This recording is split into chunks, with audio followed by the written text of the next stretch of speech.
Hey Shooby Doodlers, how are you doing? Well, this is Farmer Rafferty. This is a book I'm illustrating at the moment for Michael Moore Pogo, and he's running through the cowslips. Now, a couple of weeks ago, Daniela Scheissmuller, who supports me on Patreon, asked me if I could show you how to draw cowslips. And I thought that would be quite a fun idea. I think first, if I show you quite how the flower is constructed. So you've got, I think these are the sepals. So there's the stalk there. And then the flower itself sort of comes out from there, and there's a little kind of a bowl part there. And it's sort of quite closed up, the cowslip, so it'll be kind of a bit like that. And if it's more open and looks like a primrose, then it's an oxlip. So then we want this kind of shape like that. So what we have to do is think about how it's all going to be constructed. So cowslip has this kind of very tight little nest of leaves at the bottom. We'll make that about that big.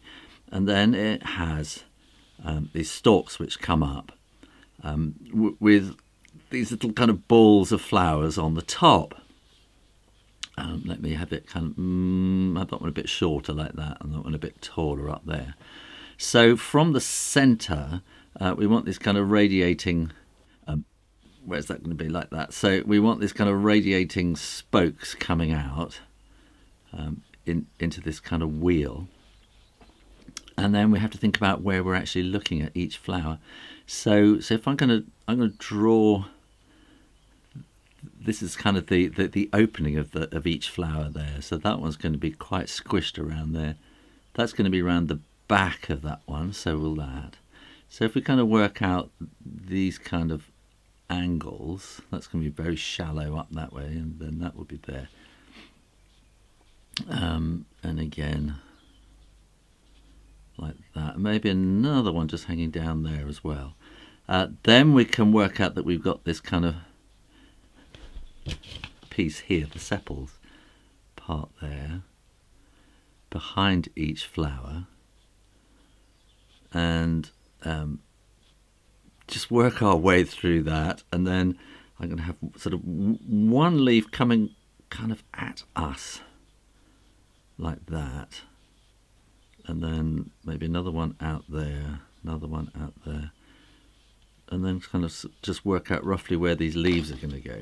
So I'm going to draw the leaves first, and they've got a very crinkly kind of edge, and then they've got the stem down the middle part of it, but then the kind of the middle leafy bits, the ribs down the side, they're all very crinkly too. So we want this very crinkly kind of leaf like that, and everything about these leaves are crinkly. And we can just kind of work our way through all these leaves and build up this little kind of like a little bird's nest. So let me tell you, cowslips. So maybe you don't live in an area where we have cowslips.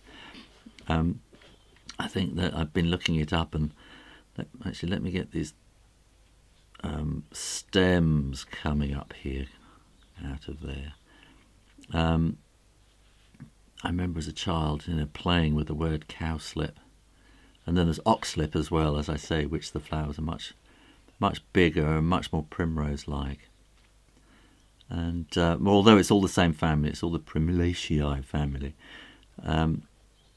And I remember cowslips particularly as a child, and they're very much a meadow kind of place. So where where the cows will be let out, that's where you will find cowslips. Although they've become much rarer over the years, except now they're kind of being planted on sort of banks of motorways and things like that. So now, happily, we see cowslips nodding their little heads again. Well, there was a time you hardly ever saw them. And I remember as a child sort of playing with the word cowslip and thinking it had to be something by cow's lip, thinking it might be something to do with that. But I was looking it up, and it's meant to be like cow slip because it grows in amongst cow manure. That's the sort of thing that you might slip on. So that's another possible meaning of where the word has come. So here we are. We kind of built up this little sort of nest from which then the flowers are going to come out from. And then we want this kind of pattern. So what I am going to do is I'm going to draw all these sepal parts first, I think. and then I'm going to know where I am. And hey, look, Daniela. I'm very happy to do this for Daniela because she is one of my Patreon patrons. And what is that, you may ask? Well, I have various people who support me on Patreon, and from all sorts of sort of $1 a month to I think $9. I think it's the most I'm asking at the moment, just to help me keep making videos, basically. So at the moment, I have 29 patrons on Patreon who are supporting me, and they get little extras, you know. I do extra little videos for them, and I'm thinking of doing little kind of hangout things with them as well quite soon. Google have got a new hangout system, which I want to try, so I thought I would do that. And so every little bit helps me to keep this channel going, because when I started doing YouTube, it all made sense. I really wanted to do this full time, and I thought I was going to do it full time. And then everything started changing. People have got ad blockers, so they're not watching advertising. So, I mean, advertising revenue on YouTube has just plummeted. All sorts of things have changed at YouTube, and it's becoming harder and harder actually to earn a living unless you're a vlogger, and you know you're going to start taking all that advertisers' money, which I don't really want to do. Right, let me draw this little bit like that. Okay, so we want these little kind of this kind of little bit. So this is where the seed is going to end up, basically. So you want these little kind of curves. So if you draw like little cups, little swelling, that's probably the word I need, like that. And then we can take that out into more of a cup shape like that. There we go. So yeah, so Patreon, they just kind of support me, and I think, I don't know, I mean, I'm not making any promises on Patreon as to what I'm offering. I'm just saying, if you want to buy me a coffee once a month, you can do that. And if you want to buy me lunch once a month, you can do that. But then I do extra little videos where I sort of might do an extra drawing, or I might sort of take you on a little journey with me or something like that. Let me put that up, continuing up there, like that. And just yesterday, actually, I was planning, I went to see Ingram, who are, well, in the States, they're a big book distributor. And here they're a big print-on-demand printers. And I went round their factory yesterday to see all these books being printed. It was fascinating. So I sort of had plans to do all sorts of things. And on Patreon, I thought I was going to show you quite a lot about making books. And then I came out of the factory, picked up my email, and to find that possibly a whole new illustration project, which is going to take up most of the rest of the year. So, which is good news for me. But anyway, it's making me kind of rethink my plans at the moment, and quite how that fits in with YouTube and Patreon. But you know, but don't worry, I will keep making videos one way or another. So I think we are almost there. So I'm just going to put some extra bits of grass and stuff like that, just to make it look more like we're in a meadow. When you are sure that the ink is dry, then you can erase those pencil lines. And having done that, it kind of reveals that I haven't finished this spike coming up there like that. I'm going to start by trying to get a very kind of creamy green kind of. It's kind of quite a palish. They had these quite pale kind of green leaves, and I'm just going to kind of fill that whole area in. So I'm not going to try and, oh, that's gone a bit darker, isn't it? A bit more of that, a bit more of that. And so I'm not going to try and do this sort of fantastic detailed painting. Well, I mean, I could spend, you know, do a 2-hour video, I suppose, but I think a lot of people have got bored by then. And so I'll do that as the basis, and then the stems are just that little bit more kind of greeny yellow, so I'll bring that up there. And also the sepals, I'm going to do them, I'm going to add a bit more. I'm putting a little bit of Naples yellow in there into the green, and they're really quite pale, those sepal parts, but they're definitely a greeny kind of colour. Somebody asked me recently, this is my Cotman watercolour set, and this is an aquash paintbrush, Pentel aquash paintbrush. People always ask me what I'm using. All the details are in the comments box below, Amazon links and things like that.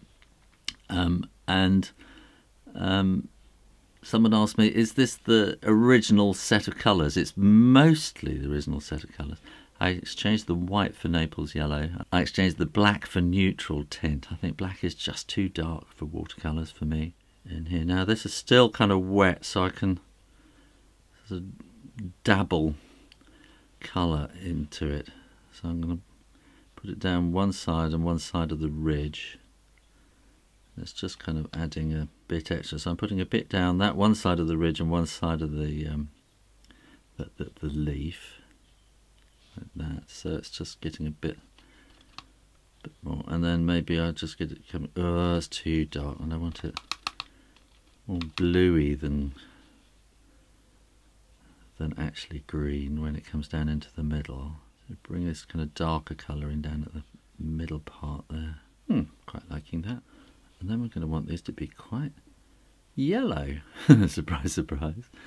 And the cowslip will mix with other varieties of primrose or primula, and you know, create all sorts of garden varieties.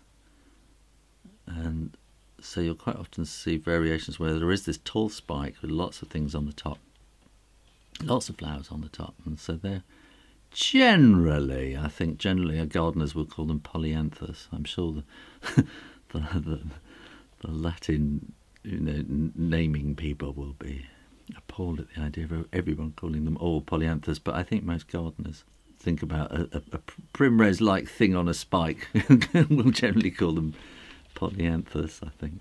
Not all gardeners, you know, stick to the exact terms. I'm going to keep this quite dark, and that's going to be actually underneath and a bit shaded there. And I'm going to add a different kind of green, a brighter green in for the rest of the grass that it's growing out of.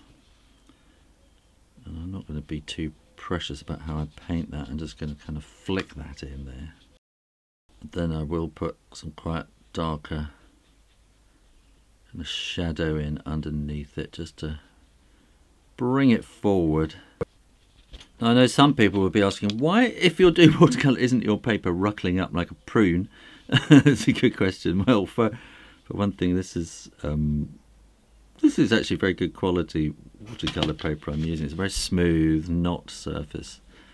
And no, you can't actually get this paper anymore, unfortunately, so I'm not going to recommend it. So I think the secret to not ruckling paper is, one, use a heavy quality watercolour paper, or two, stretch your paper. If you don't know about stretching paper, then go and have a look at this video up here. You'll suddenly understand how people get nice flat watercolour paper. I'm just going to put a little kind of, oh, that's probably a bit too much. So I'm putting a little bit of sort of shading around. I'm missing lines on those ones as well, aren't I? So I need to put that. So there's just a little bit of shading to give a bit of depth to it, but you really need to be delicate, because it's a very, very delicate flower. So don't slap the paint on, add it slowly. I say it all the time with watercolour. But what you're doing here is not painting, you're adding layers of transparent colour over the paper. So the paper is like a light source. It's like you've got a torch and you've got clear, transparent sort of candy wrappers that you get, you know, that you can sort of stick against your eye and see the world in sort of, you know, sort of pink and purple colours. And you're putting these transparent glazes over the washes, rather, over the top of the paper, which is the light source. So if you just slap a load of paint on, you're actually losing the light. And that's the secret of watercolour. I'm going to get a bit of yellow. I'm going to get a tiny little bit of red just to warm it up that slightly and make it slightly more orangey. Maybe a tad more. Oh, that's too much, but I can wash that away.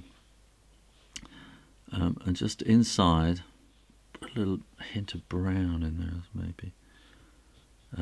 It's just this sort of side that you will see, so it'll be slightly darker inside the cups of the. And maybe, and I'm just going to add that little extra bit just in there, just slightly darker. So I've added neutral tint, slightly that, just to make it darker. And if you put black in there, it'll just go grey. The neutral tint I find is a really, really useful colour, even though it's essentially black. And then you're getting these little kind of orangey red spots inside, so you can just put, just a couple of little spots. It just kind of makes it zing a little bit. Adds that extra bit of sort of life to it there. And I'm just going to put these lines in while I remember. And I think we just need a bit more kind of darkness under here. So there's going to be a shadow there. Definitely shadow under there, and bits of shadow in around there. And I think we need to a bit more kind of feeling of crinkliness. Very, very crinkly leaves. So here I'm just kind of making it up as I go along, really. And this is, I suppose, this is more an impression of crinkliness. You could spend hours doing it precisely.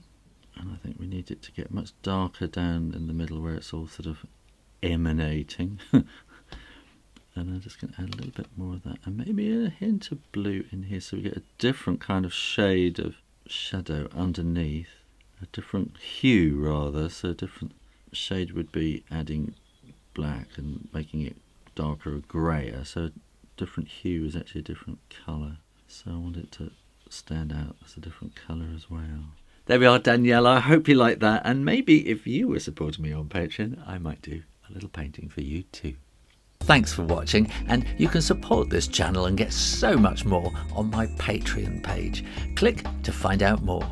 Make sure you are subscribed to the Shoo Rayner Drawing Channel on YouTube, and in the meantime, keep drawing, drawing, drawing. Practice, practice, practice, and I'll see you next time. You take care now. Bye-bye.